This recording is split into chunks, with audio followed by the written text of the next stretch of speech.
Hello, my name is Ryan Craig, and I am the April Group 2 coordinator for the CSI 2013 April class. The following classmates include Calvin Francis,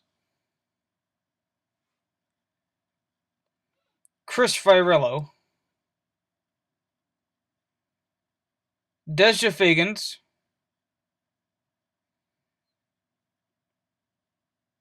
Kayada Collins, Michelle Flatt,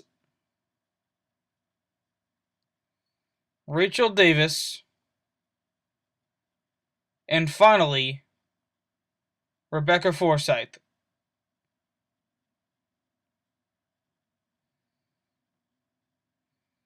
For the April Group 2 concept, we chose overcoming challenges and pitfalls in the industry. For the April Group 2 theme, we chose the message board iMovie theme. Thank you for watching the podcast from April Group 2.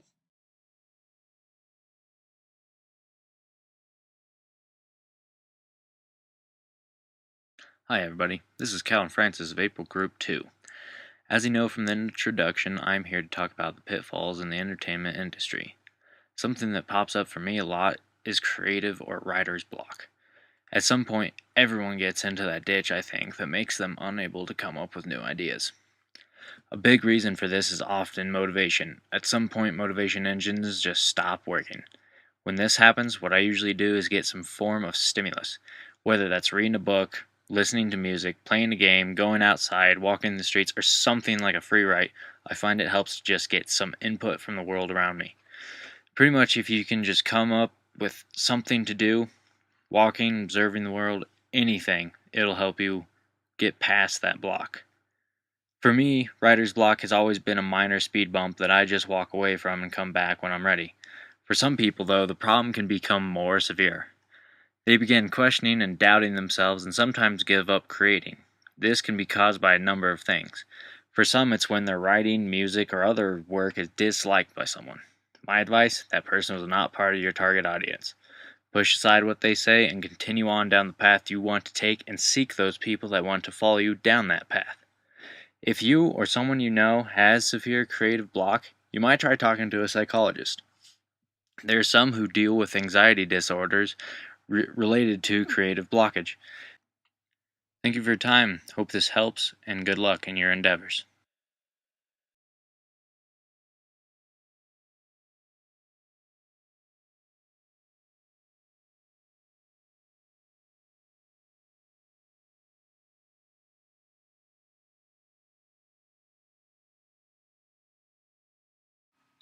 Coming up with original ideas is very important in the entertainment industry today.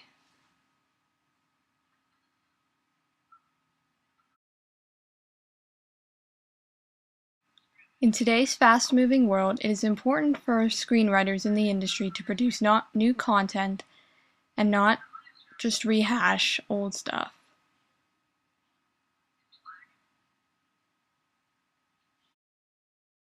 Naturally, this can be difficult, but with dedication, a screenwriter can produce new content that is both original and will appeal to wide audiences. Coming up with original ideas is very crucial to the health of the industry and will only make it grow stronger as time continues to pass.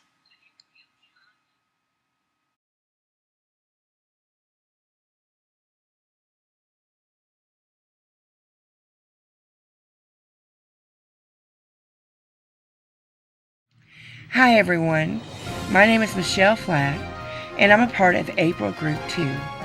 My major here at Full Sail University is creative writing for entertainment. With my podcast for group project Milestone 2, I want to speak about overcoming the challenges and pitfalls of finding your own distinctive, powerful voice in your craft of writing. Never compromise who you are as a writer by imitating others, but also never compromise yourself by writing something that your heart doesn't feel. Be confident enough with your words and story so that others will hear, respect, and accept what you have to say. Don't be scared to be different. Invoke and provoke readers to open their minds, souls, and hearts to what you have created for them. Don't merely sit back and write what you think others want you to say. Write what you are inspired by. Write with abandon. When your soul catches fire, let it spread out from your mind to your pen. Let the chemistry you have as a reader and a writer help others to connect to your stories.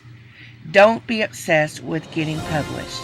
Be passionate with your characters and the world you built around them. Love what you do, and you will find most often that others will too. Some of my favorite screenwriters are Nora Ephron, Neil Simon, and Quentin Tarantino. They are not afraid to be who they are. We should all strive to achieve the same. Whether you're writing comedy or drama, spread your wings and fly when you write. Don't be fearful of falling.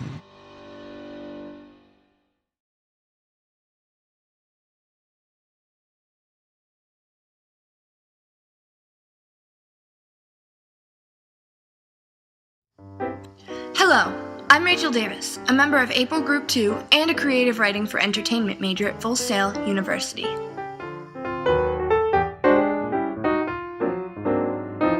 The pitfall I'm choosing to speak about today is about writing something you love versus trying to write something to be different. Although it's important to be unique, there is such a thing as being too unique. Oftentimes, writers will be so afraid of writing something that's been done before that they forget why they're writing in the first place. Unfortunately, this leads to a product that is really different, but often lacks heart. The main thing that people don't realize is that everyone writes from what they know. There are millions of love songs out there, and even more about heartbreak. Before The Wizard of Oz, there were stories about witches, and there were stories about shoes. To add to that, people need stories that they can sympathize with.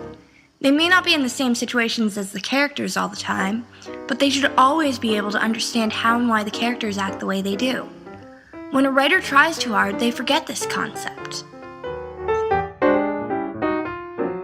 The best advice that can be given is to just forget what everyone else thinks.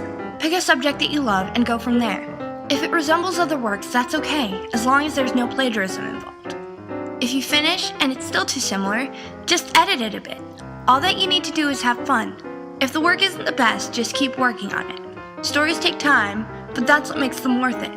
Just make sure that you have fun and love what you've created. Forget this concept.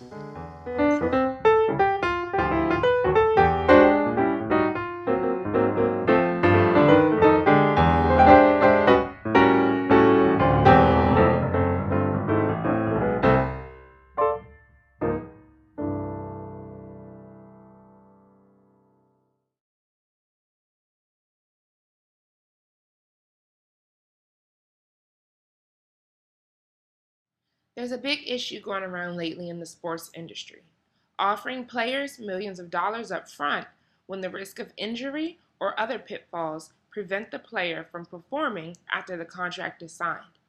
How do we as an industry overcome this unfortunate frequent series of events? In 2012, Robert Griffin III was drafted to the Washington Redskins, signing a 4-year contract of $21,119,098. Just several months into the season, Griffin twisted his knee reaching for a loose ball on January 6, 2013. Griffin predicts a speedy recovery, but only more time and money will tell. In the 1996 NFL Draft, the New York Giants picked Cedric Jones, whose initial 6-year contract was worth $12.2 million. Little did the Giants know, Jones was blind in his left eye, so his talents were only suited for the left side. To overcome situations like these, it would be impossible unless we could predict the future. But sports management personnel should be more thorough and extensive with their picks. What happened to Griffin was a freak accident, but why don't we use probation contracts for all new players? Why should some get paid even when they don't play because of a contract they signed? If Jones had a thorough physical, would a doctor not catch that he couldn't read the eye chart from his left eye? Sports industry professionals, we need to be smarter when making decisions that not only affect our team, but our money. because once the pick is made and the contract is signed, we're stuck with that player.